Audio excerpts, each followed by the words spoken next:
Imagine this. Somewhere on the edge of Eastern Europe, far away from any civilian air routes, two radar tracks suddenly pop up on a NATO screen. One belongs to a United States-made F-35 Lightning II, cruising silently in stealth mode, its pilot watching the battlespace, not through a tiny green radar scope, but through a fused, 360-degree digital picture built from dozens of sensors and data links. The other track is different. It's a Russian Su-57 Felon, Russia's flagship fifth-generation fighter. Twin engines, super maneuverable airframe, internal weapons bays, aggressive angles that look like a blend of Sukhoi's airshow monsters and stealth design lessons. On paper, it is built to challenge not only the F-22 Raptor, but also the F-35, the jet that many countries now rely on as the backbone of their air forces. In 2025, this matchup is not just a comment section fantasy fight. Both jets are real, deployed, and operating much closer to active war zones than most people realize.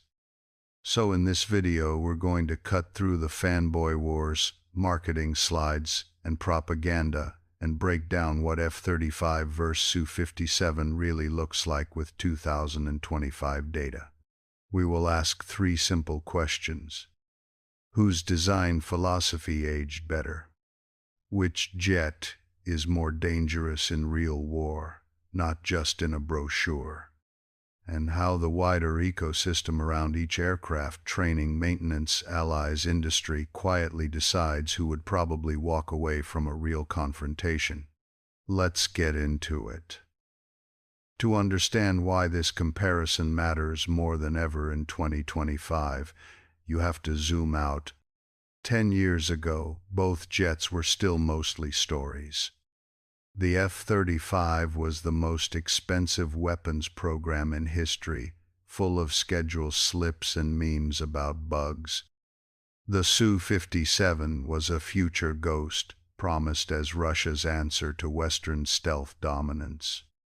Fast forward to 2025. The F-35 is no longer an experiment.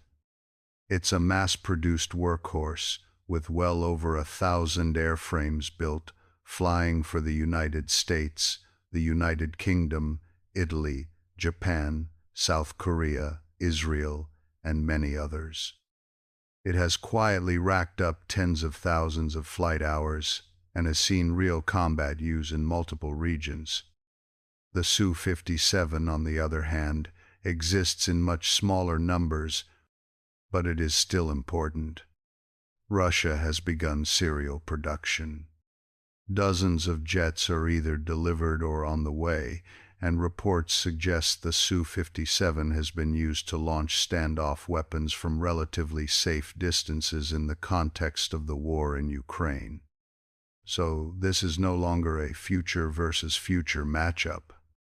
It's a mature, widely deployed Western stealth jet versus a new but operational Russian stealth-inspired design, both being shaped by real wars, sanctions, budgets, and doctrine. That's why this analysis in 2025 matters. Let's start with the F-35. What is it actually trying to be? On the surface, it looks like a sleek, single-engine stealth fighter. But its real identity is broader. It is essentially a flying sensor fusion node and strike platform designed to sit inside a giant web of satellites, AWACS aircraft, surface ships, and ground radars. From the beginning, the F-35 program had three main variants. The F-35A, the conventional takeoff and landing version for the United States Air Force and most export customers. The F-35B, a short takeoff and vertical landing version for the United States Marine Corps and navies with small carriers. And the F-35C, the carrier-capable version for the United States Navy, optimized for catapults and arrestor wires. All three share the same core. internal weapons bays for stealth, an advanced AESA radar, electro-optical targeting systems, a distributed aperture system that gives the pilot a 360-degree view of the world in infrared, and powerful computers that fuse all that into a single tactical picture. The philosophy is simple. The F-35 is not meant to out-dogfight everything in a visual furball, although it can defend itself. It is meant to see first, shoot first, and share first, while remaining as invisible as possible to enemy radars. That philosophy will matter a lot when we stack it against the Su-57. Now, let's flip to the Su-57. Russia looked at American stealth fighters and came to a slightly different conclusion about what fifth generation should mean. Instead of a smaller single-engine jet, Sukhoi went for a larger twin-engine aircraft with a focus on supermaneuverability, high internal fuel, and flexible weapons options. The Su-57's airframe includes stealth features, internal bays, aligned edges, radar-absorbent materials. But it also preserves many of the dramatic curves and control surfaces that made jets like the Su-27 and Su-35 famous at air shows. Russia's design philosophy leans toward a balance between stealth, kinematics, and agility. On paper, the Su-57 is supposed to fly fast at high altitude, perform extreme post-stall maneuvers using thrust vectoring, carry advanced air-to-air and air-to-ground weapons inside and outside the fuselage. The idea is that the Su-57 should be able to fight with stealth in the opening phase of a conflict, then transition into a more traditional air superiority and strike role once the densest enemy air defenses are degraded. There is also an industrial reality behind this jet. Russia does not have the same budget, supply chain, or export network as the United States for high-end fighters. So the Su-57 is not just a weapon, it is also a symbol, proof that Russia can still design and field a fifth-generation fighter of its own. That shapes how it is built and how it is used. With the big picture in mind, let's talk about stealth and airframe design. Because in any F-35 versus Su-57 debate, this is where emotions run hottest. The F-35 is built from the ground up as a very low observable platform. You see that in its smooth, blended surfaces, the alignment of its edges, the sawtooth panels, the canted tails, and the way sensors and weapons are buried inside the body. Its engine face is deeply hidden, and the intake geometry is designed to keep radar energy from bouncing straight back. The Su-57 also has stealth shaping, but the philosophy is more stealthy enough for the first days of war rather than obsessively minimized radar cross-section at almost any cost.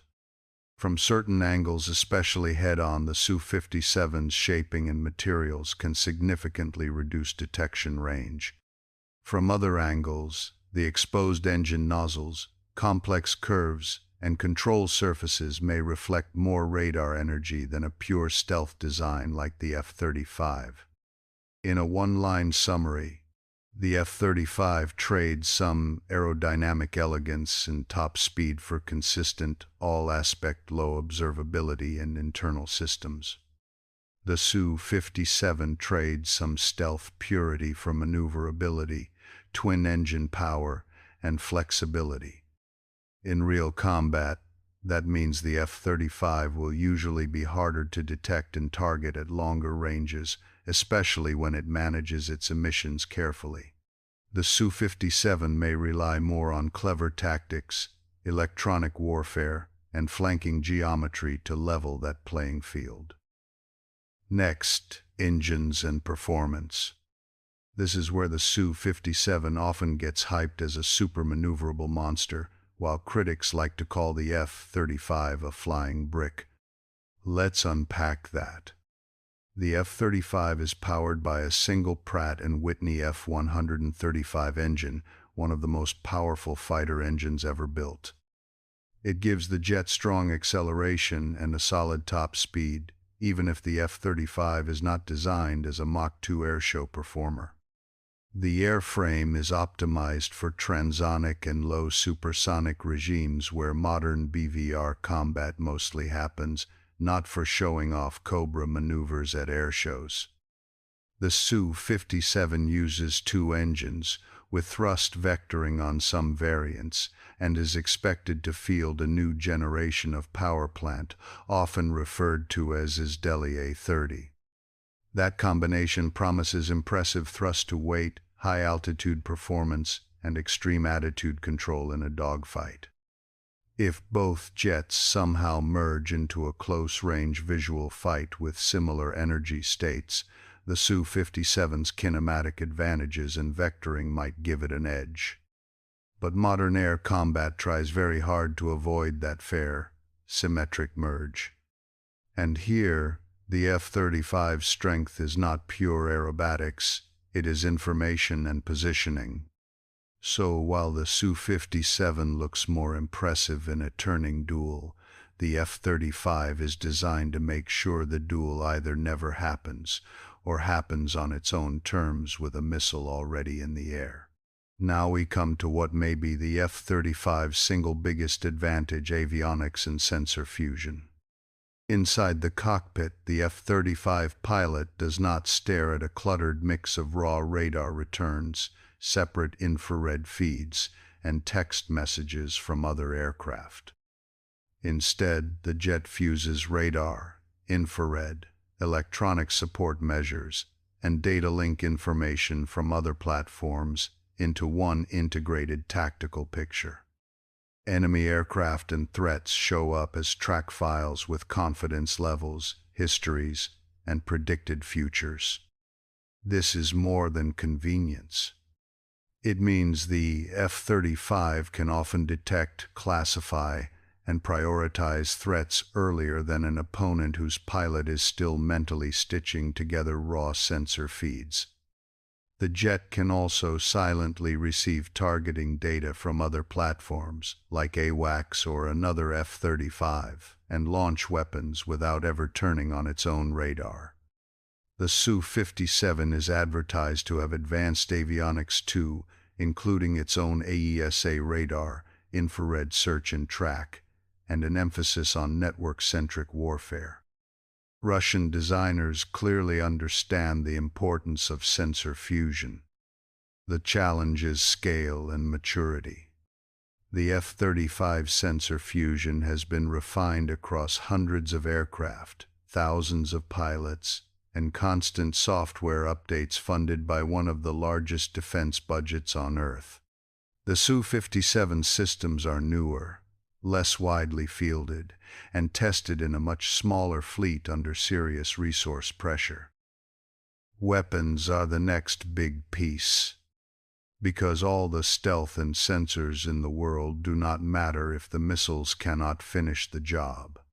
The F-35, in a pure stealth configuration, carries 4 internal air-to-air missiles, like the AIM-120 AMRAM, with future upgrades, allowing more weapons in the same bays. For air-to-ground missions, it can carry guided bombs like the JDAM or SDB internally, staying low observable while striking surface targets. If stealth is less critical, it can hang additional missiles and bombs under the wings, behaving more like a traditional strike fighter.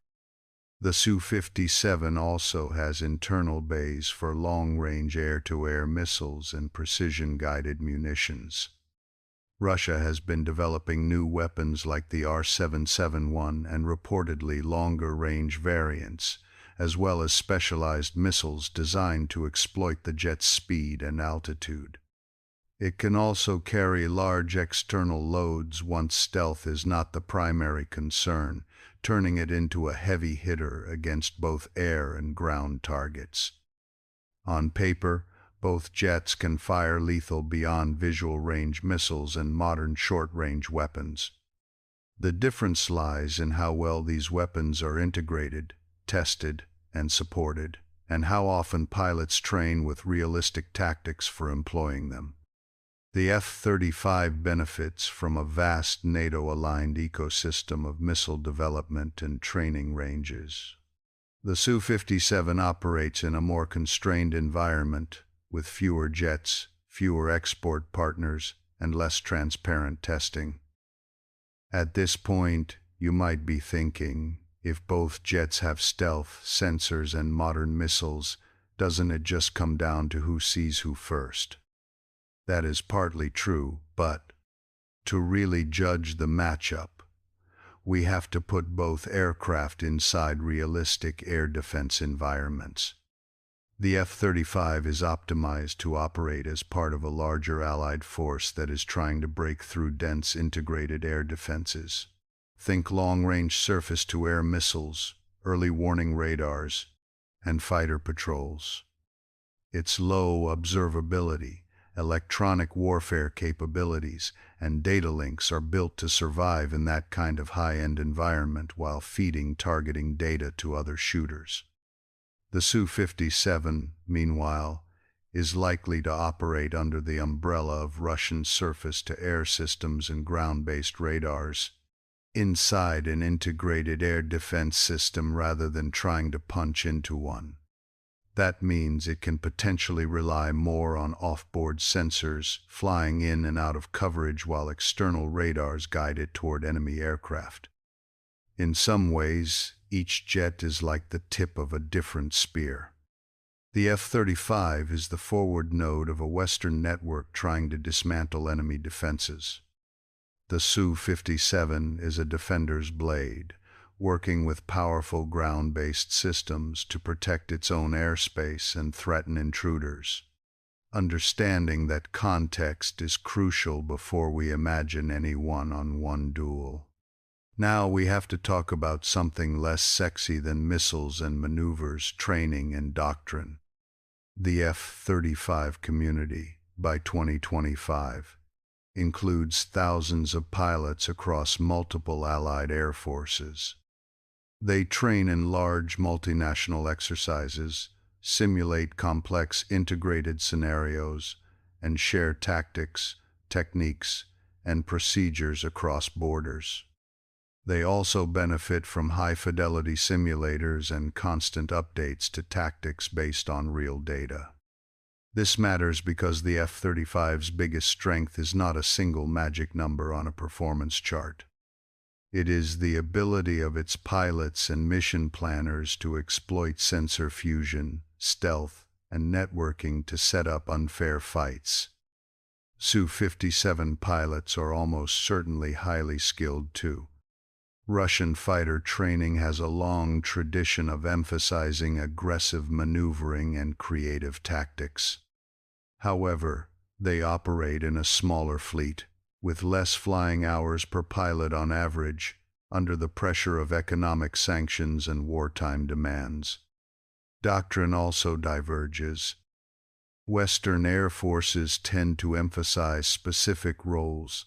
Some jets specialize in air superiority, others in strike or electronic attack.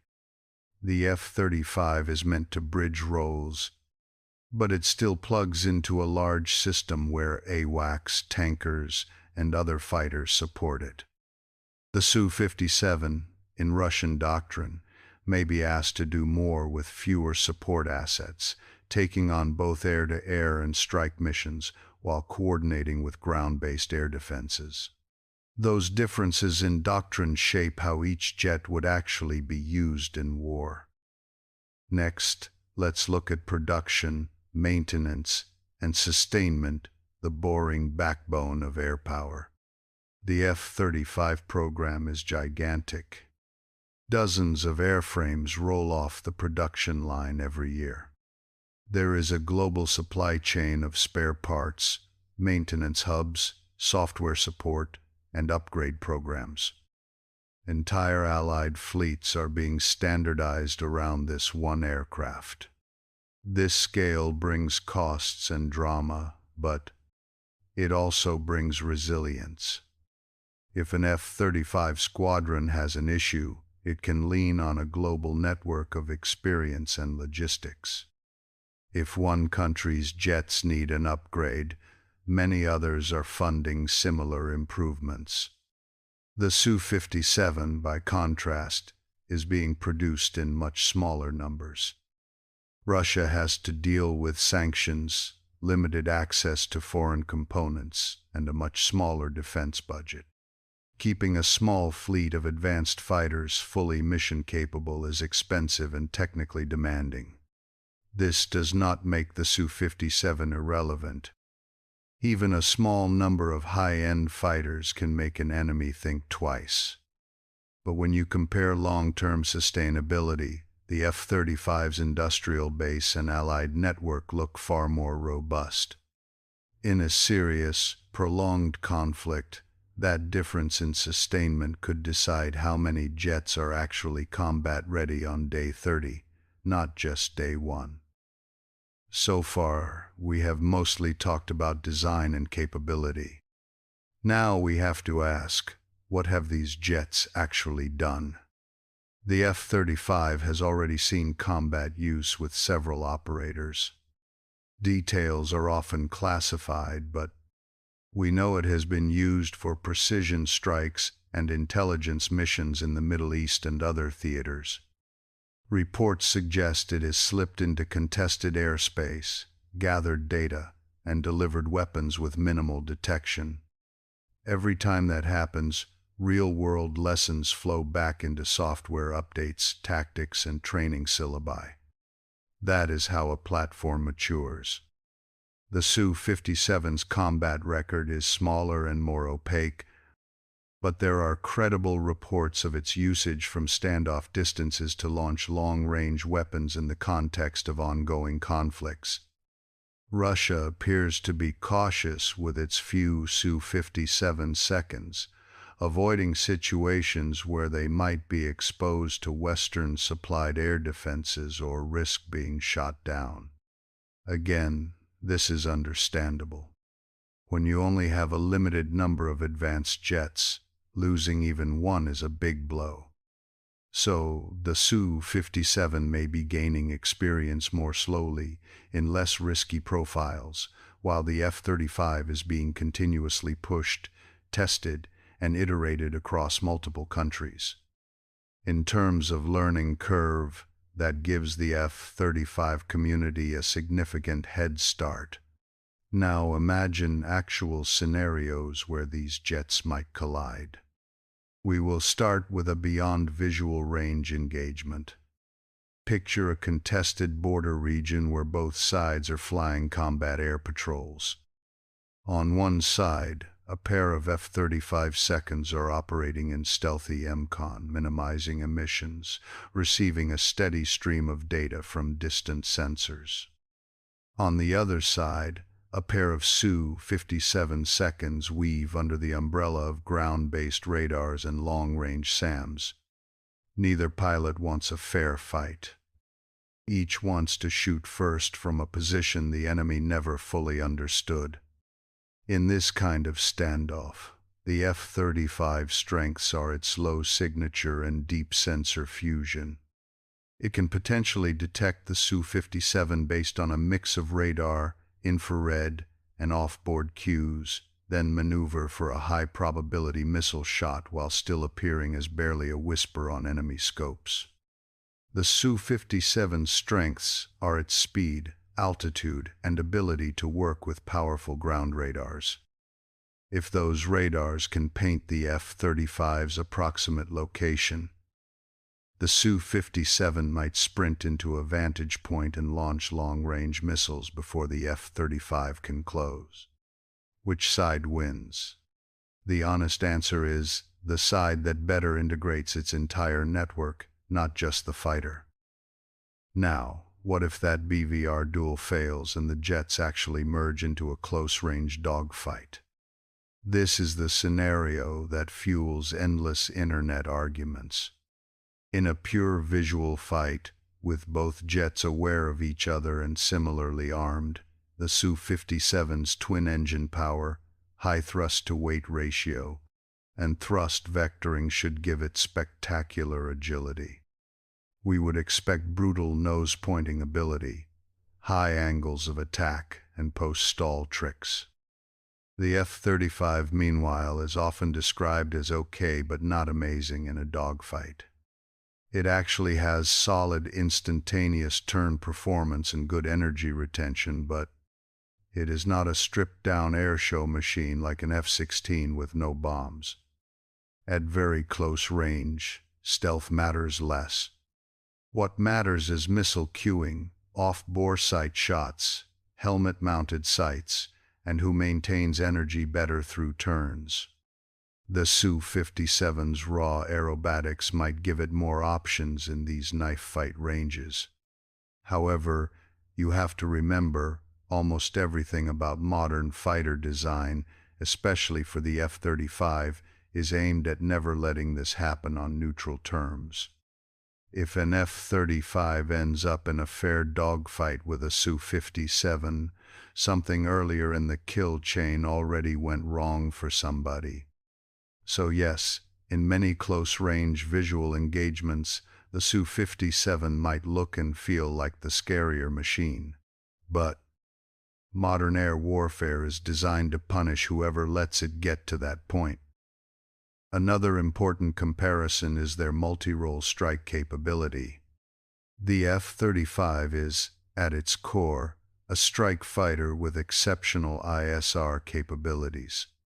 It can sneak into defended airspace, locate ground targets using radar and electro-optical systems, drop precision weapons from internal bays, and then disappear before enemy defenses react. It can also act as a mini AWACS, spotting threats and passing data to other shooters, even if those shooters are older fourth-generation jets. The Su-57 likewise is designed to hit ground targets with smart weapons. Its larger size and twin-engine design give it good range and payload. Once external pylons are used, it can carry heavy strike loads at the cost of reduced stealth. In a deep strike mission against high-end defenses, the F-35's stealth and sensor fusion give it a more comfortable profile. It can play the role of first in, last out, mapping enemy radars and SAMs while staying hard to detect. The Su-57 might shine more in scenarios where Russian forces already have solid control of their own air defenses and need a powerful, flexible platform to hit targets near the front line or in contested but not fully hostile airspace. Again, doctrine and context shape whose strengths matter more.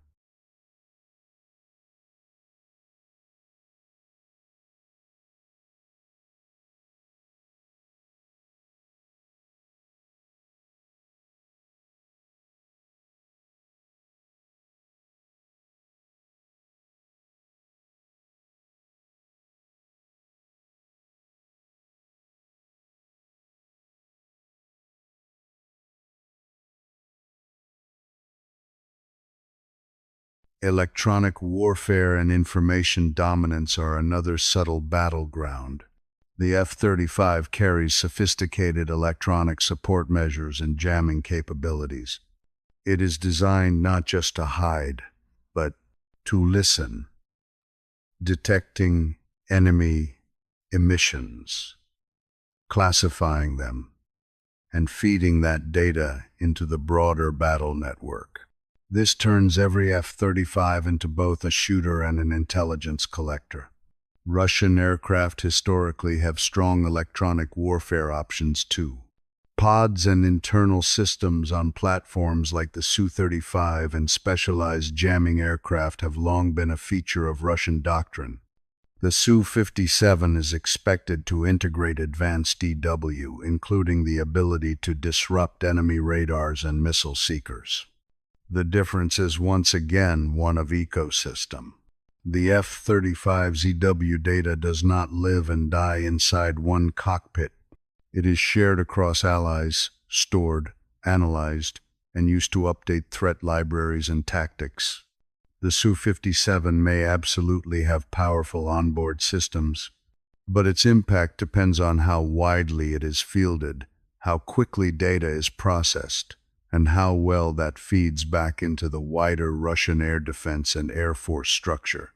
In a long campaign, the side that can turn every mission into an information-gathering event gains a compounding advantage. Exports and alliances are where the F-35 simply runs away with the scoreboard.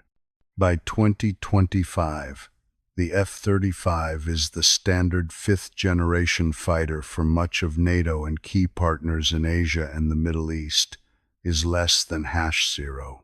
2 is greater than.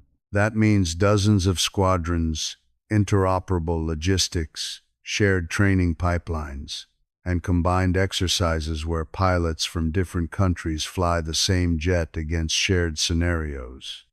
When crises happen, this matters. Multiple nations can surge F-35 seconds into a region, plug into the same data link architecture, and operate almost as one large fleet. Any improvements, from software patches to better tactics, benefit the entire community. The Su-57, at least up to 2025, has a much smaller export footprint. Potential customers have been cautious, partly because of cost and sanctions, partly because of questions about timelines and capabilities. There is interest, but no giant export wave matching what the F-35 has achieved. This means that in any real confrontation, the F-35 is unlikely to fight alone. It will probably be surrounded by Allied jets, AWACS aircraft, and other supporting assets that understand its language.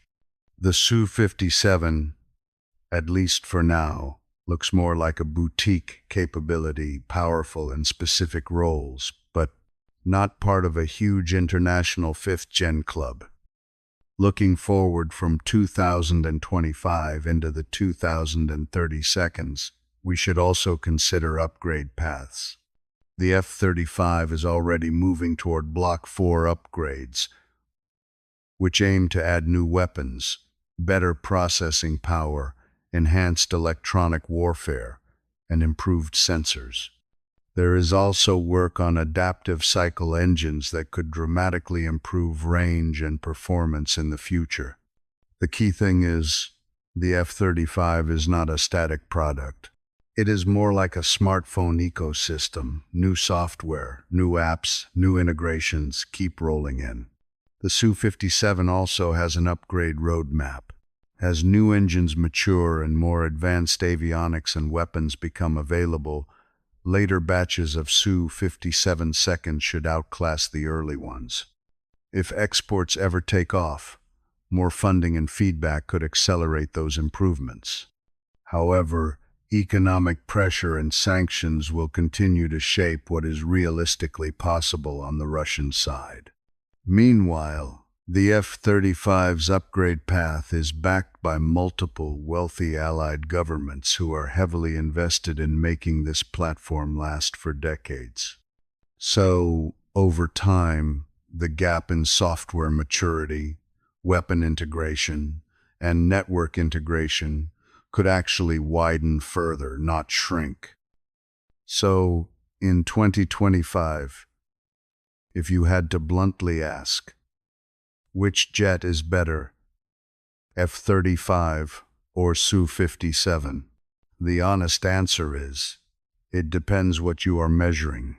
In pure kinematic performance and airshow-style agility, the Su-57 is likely the more dramatic aircraft. Its twin engines, thrust vectoring, and aerodynamic design give it superb close-in maneuverability. In stealth consistency, sensor fusion, software maturity, and network integration, the F-35 holds a clear edge. It is backed by enormous resources, a huge allied user base, and many years of iterative improvement. In realistic BVR scenarios surrounded by modern air defenses and supporting assets, the F-35's strengths line up perfectly with how Western militaries actually intend to fight. In defensive operations under a strong ground-based air defense umbrella, the Su-57 can still be a very dangerous threat, especially if used carefully in combination with SAMs and long-range sensors. So, instead of asking who wins one-on-one in a vacuum, the better question is, which side can better align its doctrine, training, industry, and politics around what these jets are designed to do? And on that front, the F-35 ecosystem is currently far ahead. To close this 2025 update on F-35 versus Su-57, let's strip away the hype and remember a simple truth. Fighters are not superheroes. They are tools. Their true power comes from the system they live in. Pilots, maintenance crews, satellites, tankers, AWACS, software engineers, and even politicians who decide budgets. The F-35 represents a massive, integrated bet by the United States and its allies on stealth, networking, and information dominance. The Su-57 represents Russia's attempt to stay in the fifth-generation game, mixing stealth with traditional strengths in maneuvering and long-range missiles. On a spec sheet, you can always argue. In a real war, you would not see a duel in an empty sky. You would see competing systems trying to blind, confuse, and overwhelm each other before a pilot ever pulls the trigger. If current trends hold, the F-35 will likely remain the more influential aircraft on the global stage, shaping how dozens of countries think about air power. The Su-57, even in smaller numbers, will still matter, especially in regions where Russian air defenses and doctrine are strongest. In the end, maybe the most important question is not which jet is better, but how do these jets make major powers more confident or more cautious about going to war in the first place? And that is a question no performance chart can fully answer.